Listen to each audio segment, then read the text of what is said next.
It's getting close to the end of the video. Eventually, the PV wire will go to this 3/4-inch PVC conduit body.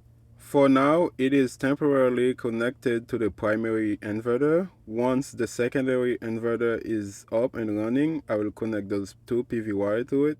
I will be using the same method. By using a heat gun, I will be able to bend this 3/4-inch PVC conduit and make it fit into the conduit body. In the next video, I will be connecting the battery wires, connecting the inverter to the bus bar.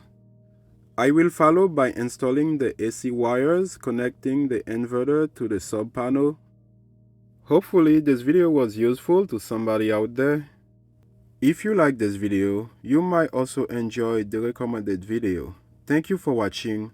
I hope you enjoy. See you in the next video.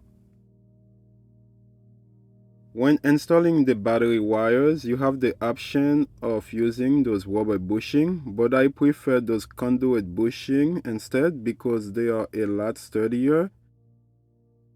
I also did the same thing on the battery enclosure.